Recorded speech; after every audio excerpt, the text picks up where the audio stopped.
Hello everyone जय जगन्नाथ। आज बहुत दिन पर मु ब्लॉग वीडियो स्टार्ट करची जेहेतु काली हूँ पहली रज तेणु आज ही सब प्रिपरेसन करा पड़ो। मु गाधे पाधे रोषे घर को पलि आसी बिरी चाउल भी पटे बतुरे देछि रोषे जेहेतु आज मोर पोटल आउ सोयाबीन तरकारी करी से मसला बाटा सब रेडी कर देछि। मसला बाटा को आसिक पुओ मत आसिक डिस्टर्ब कर दूची ताकू एपटे मुझे कथा ही मसला को बाटी नेली। काली जेहेतु रज अच्छे तो आज मुझे जल्दी जल्दी सब कम सारा पर रज पिठार प्रिपरेसन करा पड़ो। ब्रेकफास्ट मुझे मांडिया कर देछि मत कि आज मांडिया खाक इच्छा हेलानी टे पखाड़ खार इच्छा थिला तो मुझे भाविली एबे तो खाई हेनी तो अधा अधी मुझे रोषे शेष कर देकी जी टे पखाड़ी खाईदेवी। पोटल आज मुझे तरकारी भाई कि पोटल खाली पोटल बहुत कम हो मुझे सोयाबीन मिसेकी एपटे तरकारी बसईदेली।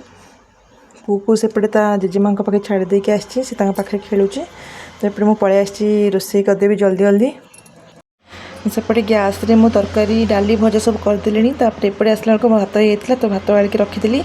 ए मुझे मोर पखाड़ भात टे खाईदेवी। पखाड़ भात खाई कि शांति जो गरम हो मत कि खाया मन है तो भाविली टे पखाड़ खाई पेट को ठंडा करदे पुणी काली रज अच्छी केते कौन पिठा सब खाया पड़ो तेणु आज टे पेट ठंडा थे काली ही खाई हे तो ये मुझे पखाड़ मोर खाईदेली। रजरे सब वर्ष आमर बहुत सारा पिठापଣା हुए किंतु ए वर्ष एते गरम होते हाई टेम्परेचर अच्छी कि कराया भी मन होनी कि खाया भी मन होनी कि जेहेतु रज अच्छी पर्वटा किसी तो कराया पड़ो से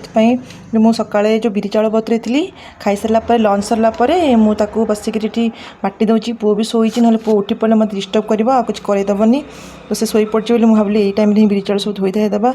और लाइन भी पलाऊँ बेले बेले हठात कि किसी जना पड़नी केत पलैब लाइन बिरी चाउल बाटी देले कि टेंशन नथिबो तो मु बिरी को चोपा छड़े गड़े देली कारण गोड़ी था ना बिरी रे बहुत सारा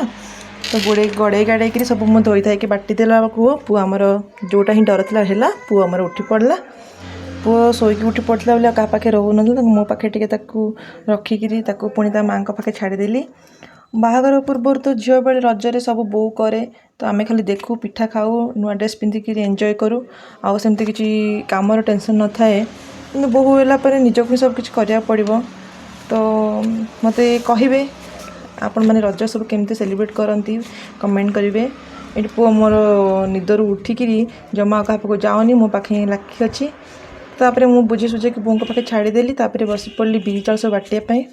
आउ सन्धार आमर पोड़ पिठा कर प्रोग्राम अच्छी तो पोड़ पिठापी भी मुझे चाउल ये बाटी देली बो करे पोड़ पिठा मु केवल हेल्प करी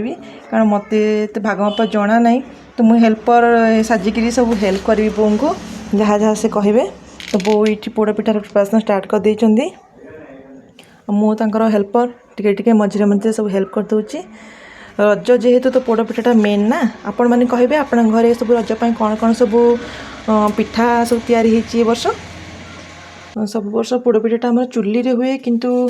ए वर्ष बो कहले देखिए गैस रे गोटे थर ट्राए करिया केमती कौन होची आपण मैंने विश्वास करेंगे पोड़ पिठाटा बहुत ही टेस्टी होता आम यार रेसिपी सेपरेट गोटे वीडियो अपलोड कर देछि तो आपण मैंने जाना चाहते वीडियोटा को जाकि देखने। तो आज ब्लॉग वीडियो बस एतिकी कारण राति मोर लाइन भी पलैला वर्षा है तो मुझे किसी शूट कर पारे तो देखा नेक्स्ट वीडियो रे आउ केमती कौन लगे मो वीडियोटी आपण मैंने कमेंट करके मत जनइबे लाइक करेंगे शेयर करेंगे और चैनल को फर्स्ट टाइम देखुए चैनल को सब्सक्राइब करने देखा नेक्स्ट वीडियो रे बाय बाय।